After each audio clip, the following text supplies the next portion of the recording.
Welcome to the Deep Dive. If you've been trying to keep an eye on the artificial intelligence world lately, and you feel like the speed has just completely left you behind, Oh, yeah. you are not alone. Mhm. This past week, and we're literally just talking about January 6th to the 13th, 2026, it honestly felt less like 7 days of news and more like, I don't know, a full year of developments got compressed into 1 week. It was an absolute blitz. I mean, a financial and an operational blitzkrieg. The sheer volume was one thing, but it was the type of news that really stood out to me. Exact. We've sort of synthesized this huge stack of reports, everything from, new trillion-dollar market caps and massive infrastructure deals, all the way to AI agents that are now literally moving into your most private spaces. We're talking your desktop, your personal files, even your medical records. So our mission today is to give you the shortcut. We're going to try and translate this absolute flurry of activity, the frankly staggering financials, the huge strategic partnerships, and Yeah. these frankly terrifying leaps in what AI agents can do Yeah. into something clear, usable, and actionable. Because it's all connected. The scale of these stories, it tells you one thing very, very clearly. AI is not a hypothetical anymore. It's not a cloud concept. Right. It's physically driving the global economy. And it is fundamentally changing the nuts and bolts of how we work, how we live, and maybe most critically, how we manage our own health. I think you put it perfectly. We've crossed from the novelty phase Yeah. into the implementation phase. Yeah, the rubber is meeting the road. And for anyone trying to stay informed, you really need to understand where the power, where the money, and where the security risks are actually flowing now. Okay, let's unpack this. And I think we have to start where the world always starts, Mm-hmm. with the money. We need to talk about the AI titans and what one observer called the great alignment. Hmm. So this first part is all about that sheer intensity of market competition, but also these really surprising partnerships that drove valuations through the roof right at the start of the year. So let's talk about the $4 trillion club. Right. So the biggest financial headline of the week, the one that really signaled this huge wave of confidence in AI, was Alphabet's milestone. Google's parent company. Exactly. Google's parent company officially hit a $4 trillion valuation for the first time. That's a number that is just hard to even comprehend. And what's even crazier is that this surge allowed them to blow past Apple, making them the second most valuable company on the planet. For that moment, yeah.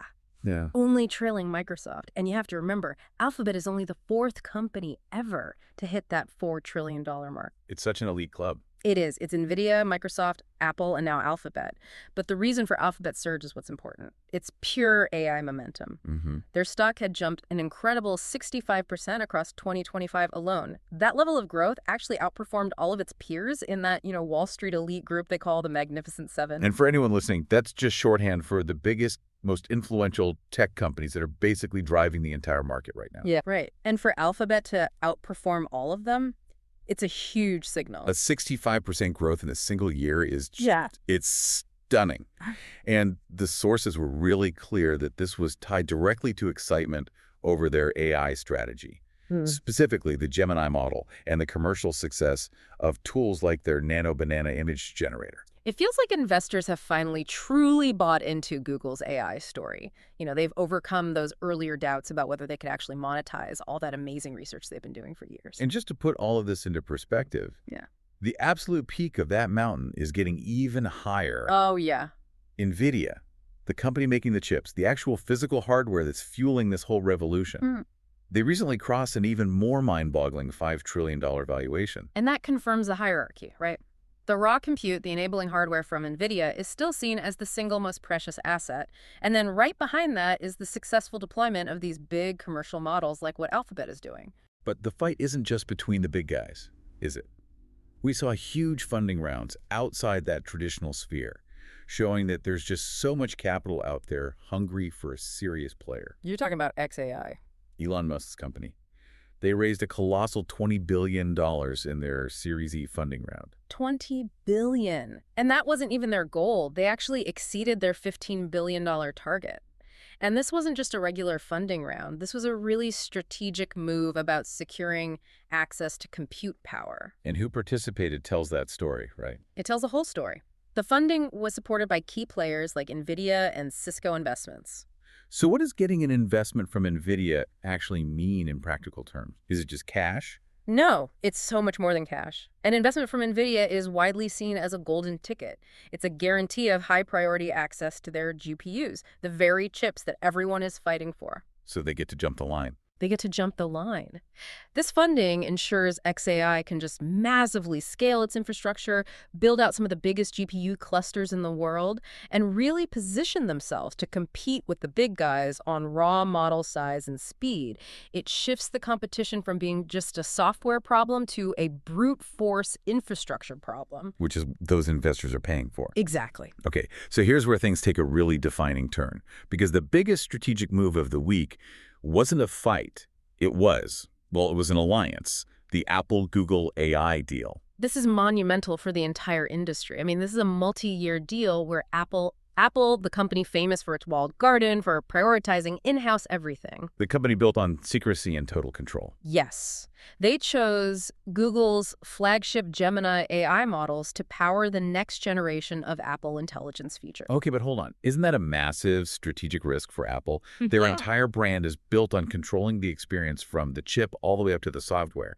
If Google is now the intelligence layer, don't they lose all their leverage? That is the trillion-dollar question that analysts were screaming. And the answer, based on all the reporting, seems to be that the capability gap was just too big to ignore. Apple even said publicly that Google's tech provided the most capable foundation for their future models. Wow.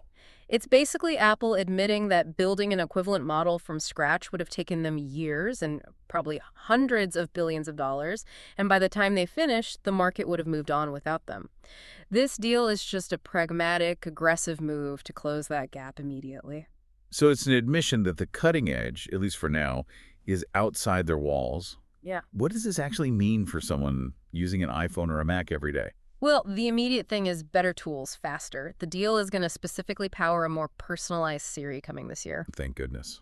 Right. I mean, Siri has been seen as lagging far behind Gemini and ChatGPT for a while now.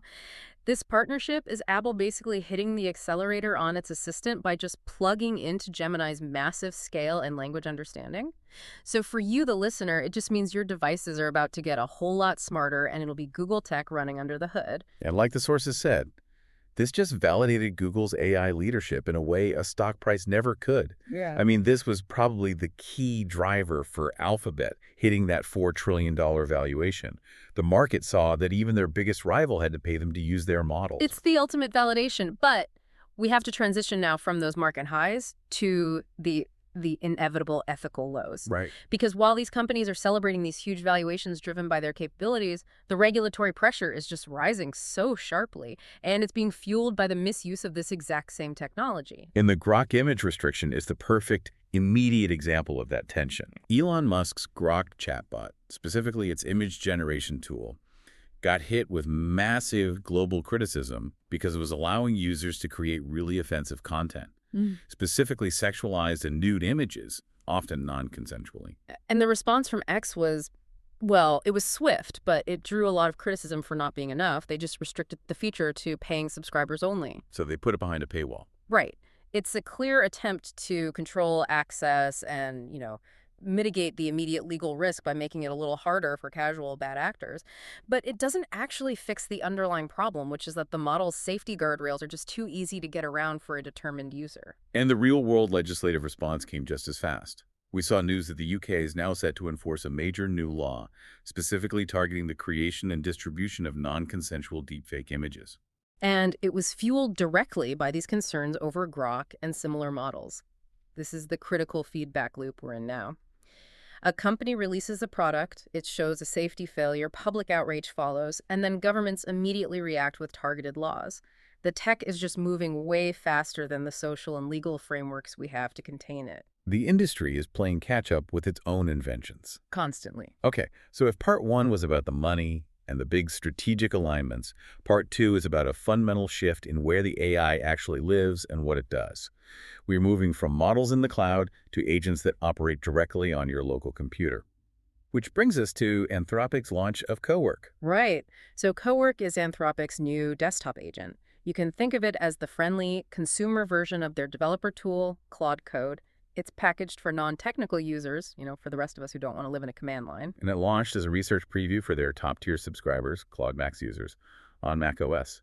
And the key thing here, the big change, is moving from a remote chat to having access to your local files. That is the operational breakthrough. Instead of copying and pasting text from a document into a browser, you designate a specific folder on your computer.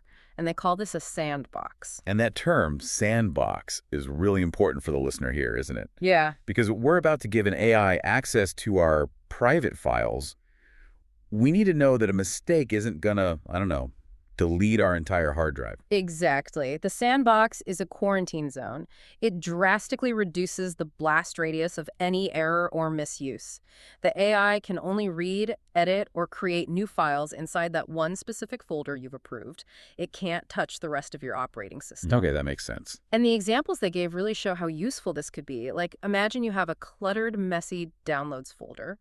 Cowork can just go in and reorganize it, intelligently sorting and renaming files based on what's inside them. Or the time-saving stuff. Taking a folder full of random receipt screenshots and having it just instantly generate a structured expense spreadsheet. Or drafting a whole report from a bunch of scattered notes you have in different documents. It can pull the themes together on its own. So how does it actually do that? It's built on what they call an agentic loop. This is the key mechanism for this kind of autonomous AI. It doesn't just spit out an answer. First, it makes a plan. Second, it executes the steps in that plan. Third, it checks its own work against your original request. And then fourth, if it hits a snag, it asks you for clarification. So it's like a real back and forth. Right. They said it feels less like a chat and more like leaving instructions for a really capable coworker. Okay, now this is where the story goes from being just fascinating and useful to genuinely jaw-dropping. The whole inspiration for this came from Anthropic, watching how their users were already using their other tools. Yeah, their engineers noticed that these highly technical users were sort of forcing the terminal-based Claude code, which was designed for programming tasks, to do all this administrative non-coding work. Things like researching vacation options, building out slide decks, even navigating websites to cancel subscriptions. So Anthropic basically realized, we just need to build a friendly front end for this. But the truly shocking detail is the speed. Cowork, this major new product that shifts the entire competitive landscape, was reportedly built by the team in just a week and a half. 10 days. I really have to pause on that. A 10-day timeline? Mm-hmm. Are we saying the software wrote itself?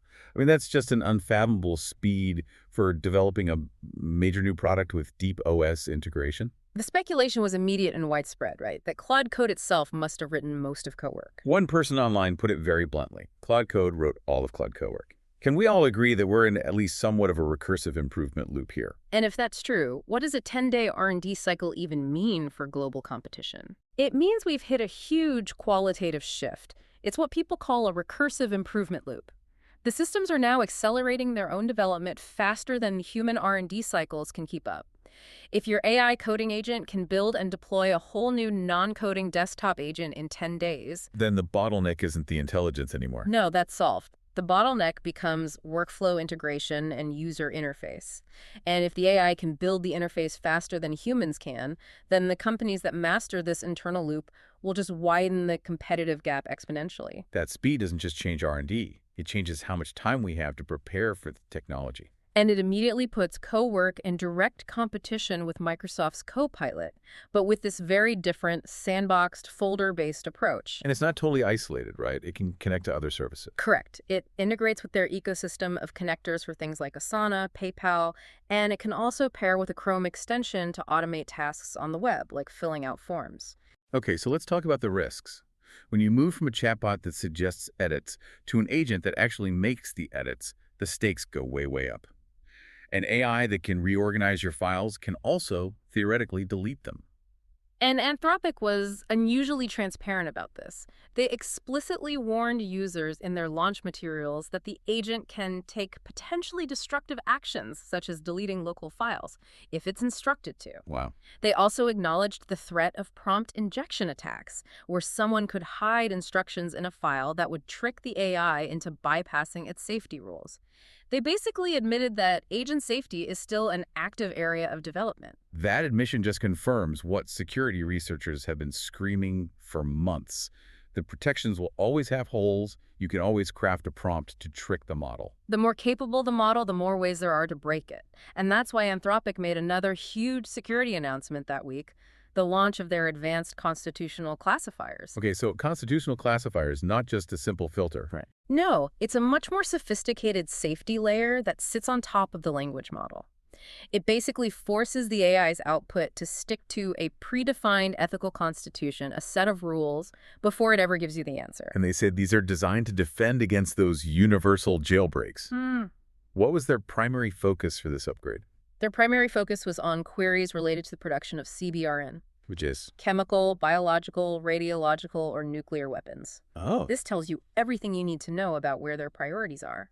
As these agents get more powerful and get access to our operating systems, the safety teams are laser-focused on defending against the most catastrophic, worst-case scenario risks. We've talked about the market. We've talked about agents on your desktop. Now let's dig into how AI is moving from being a general-purpose tool to being highly specialized for specific industries. And the biggest ones are health, science, and the creative arts. And the biggest launch here came from OpenAI with ChatGPT Health. This is a dedicated, secure space within their platform designed to combine your personal health info with AI intelligence. This feels like a massive shift. It lets you upload your most sensitive data, your medical records, lab results, data from your Apple Health app, while they promise you maintain control over who sees it. And OpenAI was very, very careful to stress that this is meant to support medical care, not replace it. It's not for diagnosis. The real power is in the support functions, like translation and information management. Okay, but how concerned should we be about uploading our most private medical records to a large language model provider? What about things like HIPAA compliance in the U.S.? That concern is absolutely paramount, and it's the biggest hurdle they face. Any company entering the space has to demonstrate rock-solid HIPAA compliance and security. They're essentially betting that for many people, especially those facing really complex medical situations, the utility of the tool will outweigh the privacy risk. And the real-world examples they shared really drive home where that utility is. They were deeply personal stories. Yeah, take the story of Liz. She used it during her son's cancer journey. Not for treatment advice, but to translate these incredibly complex medical reports into plain English. She also used it to prepare really insightful questions for the doctors. Which must have just eased the emotional and administrative burden during a crisis. Immensely. Then there's Steve, who's managing heart failure. He uses it to pull together data from all over the place to track his diet, his medication, his inflammation levels, actively managing his own chronic condition. And Bert, who is living with 2 forms of cancer, uses it as a communication tool to basically decode his scan results for his family, so everyone can stay on the same page without needing a medical degree. And beyond crisis management, it's for personal wellness, too. Getting personalized nutrition tips based on your actual health profile, or helping you understand a complex topic like inflammation. And they backed this up with an acquisition that same week. They bought a company called Torch. Right. A 1-year-old AI healthcare app. It's a classic buy versus build move. Instead of building the complicated tools needed to integrate lab results and clinical data themselves, they just bought a company that had already figured it out. And the competition is right there with them. Oh, absolutely. Anthropic, not to be left behind, launched HIPAA-ready Claude for healthcare in the same time frame. The race in AI healthcare is all about who can handle real regulated patient data the most securely and the most effectively. Okay, so moving from the human body to pure theory. The AI advancements in hard science this week were just mind-bending. They really were. The first huge headline was that GPT 5.2 successfully solved a famous Erdos math problem. And this wasn't just some grad student confirming it. The breakthrough was confirmed by Fields medalist Terence Tao. Which is like getting a Nobel laureate to sign off on your work. Exactly. It's the highest level of validation. And solving a math problem might sound like a small thing, but this is seen as a huge shift from just pattern matching to generating original, verifiable mathematical proofs. So it's a leap in cognitive ability. It's creating new knowledge. Potentially, yeah. Some people immediately pointed to this as a tangible sign of a potential intelligence explosion, where the AI can generate foundational knowledge that only exceptional human minds could create before. And then there was the work in fluid dynamics, which was almost the opposite.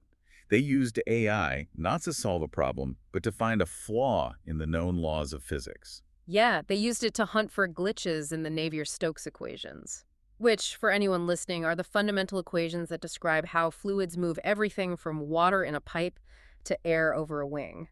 They're core to engineering and physics. So the AI is being used to tell mathematicians that one of the core laws of the universe might have a secret bug. That's a great way to put it, yeah.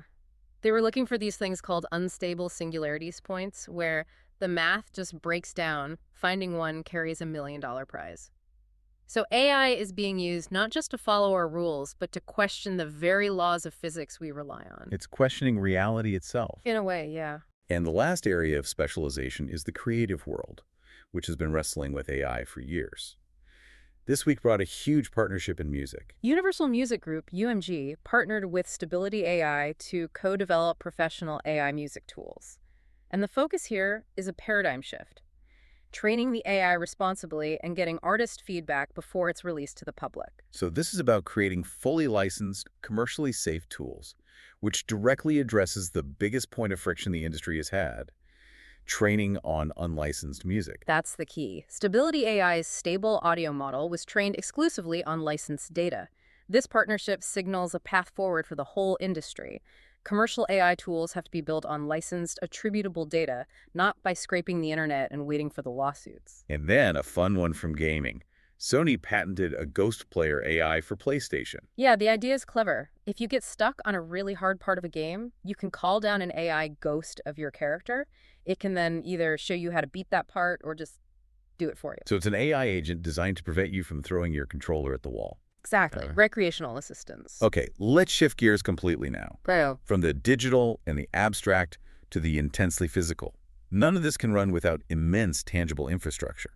And that reality is now completely changing where the investment money is going. This is such a critical context shift. There was a BlackRock report that indicated a profound change in investor strategy. In 2026, investors are increasingly favoring energy providers and infrastructure firms over the big tech companies for their AI-related investments. That's a huge shift. Why are they moving away from the companies that actually make the AI, like Microsoft and Google, and moving towards, like, the power company? It's all about cost and risk. Investors are getting really worried about the massive capital expenditures, the CapEx, that these mega tech firms need for data centers. Building them costs a fortune, and powering them costs even more. So the old idea that big tech is the only winner in the AI boom is being challenged. It's being seriously challenged. Instead, the companies providing the physical backbone, the electricity, the cooling, the real estate, are suddenly the hot ticket. They offer a more predictable, utility-like revenue stream. No matter which AI model wins the software war, they all need power. The infrastructure is always needed. And the power demands are just astronomical. Meta announced these landmark deals for nuclear energy partnerships to provide 6.6 gigawatts of power. For context, 6.6 gigawatts is enough to power a small major city. They're trying to secure a future where their data centers aren't limited by the grid. They're buying power from existing nuclear plants and investing in new ones to make sure they have that uninterrupted power they need, 247. AI growth is now fundamentally an energy problem. And it's not just Meta. OpenAI and SoftBank partnered up, investing $1 billion in SB Energy to build out huge AI data center campuses, including a massive one in Texas. The money is literally pouring into the ground that AI will run on. And if you want to understand the urgency of this infrastructure race, you just have to look at Microsoft's latest earnings report. Right. Their CFO, Amy Hood, had to directly address investor fears about an AI investment bubble. And their spending is just off the charts. CapEx up 74% year over year. They're doubling the size of their data centers in the next 2 years. It's exponential. And here is the crucial detail that validates this entire infrastructure pivot. Hood stated very clearly that this spending is not speculative. It's to meet demand that is already booked. Business they have already sold. They're just building to deliver on promises they've already made. That is a shocking admission. If you're Microsoft and you're increasing your spending by 3/4, but you can only meet the demand you've already secured, that means you're leaving new business on the table. You're leaving money on the table. Hood admitted that despite an 80% increase in their AI capacity this year, Microsoft is still likely to be short of capacity. She basically told investors, I thought our spending would let us catch up, but it's not. Because demand is growing even faster than they can build, and usage is increasing very quickly. Even with all that spending, they can't keep up. And that one detail just validates the entire investment pivot. The physical demand is real, and capacity is the single biggest bottleneck for global AI growth right now. So for the listener, this means the infrastructure providers are currently the safest bet in the entire AI economy. Without a doubt. Okay, so finally, let's wrap this all up by looking at how AI is showing up in consumer products, especially this idea of physical AI, and then let's try to synthesize what this all means. Yeah, that term physical AI is really gaining traction. It's about systems that combine AI with a physical body or operation, and you see it most clearly in cars. NVIDIA debuted Alpamayo, an autonomous vehicle AI, and its key feature is that it can actually explain its decisions. This is a huge leap forward for trust and safety. Traditional self-driving systems are a black box. They know they should brake, but they can't tell you why. Alpamayo can. It offers transparency. I braked because the pedestrian's path was unpredictable. That kind of explanation is vital for getting regulators and the public on board. And Ford announced their roadmap too. An AI voice assistant coming this year, and a hands-free, eyes-off Level 3 autonomous driving feature by 2028. So it's a steady advance, not one big leap. And it's moving into our devices, too.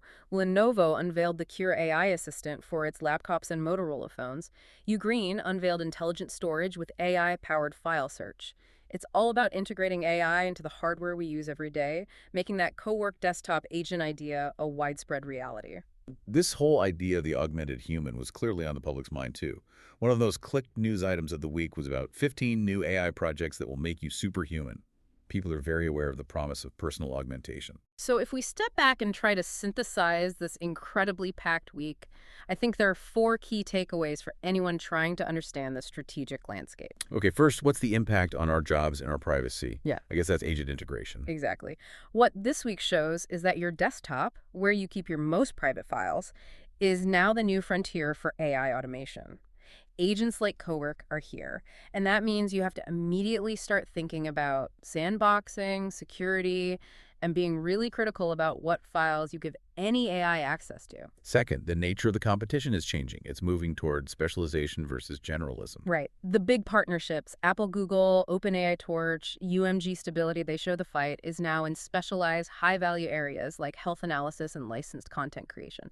It's not enough to just be the biggest general model anymore. You have to be the most capable in a valuable niche. Third, big tech is facing an ROI reality check because of these massive infrastructure costs. Enterprise leaders want to see a clear return on investment now, not just hype. That's slowing down some deployments.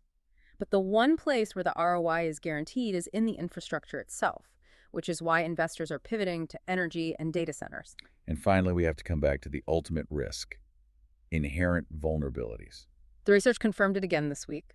As these agents get more powerful, they are still vulnerable. Cryptographers proved that the protections will always have holes that a smart user can exploit.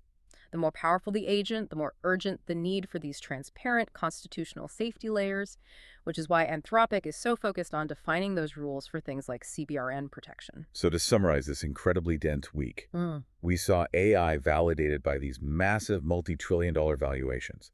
We saw autonomous agents migrate from the cloud into our private files. And we saw a fundamental seismic shift in investment towards the physical infrastructure, the power, and the data centers that run it all. I think for you, the learner trying to stay informed, the key insight is simple. Track where the money is being spent and where the capabilities are being deployed. The money is flowing into the physical world nuclear power real estate. The capabilities are flowing into specialized autonomous agents that handle high-value private tasks. The acceleration itself is the story. Which leaves us with a pretty provocative question to close on, I think. If an AI coding agent built a non-coding desktop agent like Cowork in just 10 days, basically shortening a corporate R&D cycle to the length of a short vacation, and at the same time, we know for a fact that AI protections will always have vulnerabilities. How fast is this technology going to be developing next week? And how far ahead of our safety measures will its abilities be by the end of this month? That growing gap between innovation speed and safety vigilance is definitely something to mull over until our next deep dive.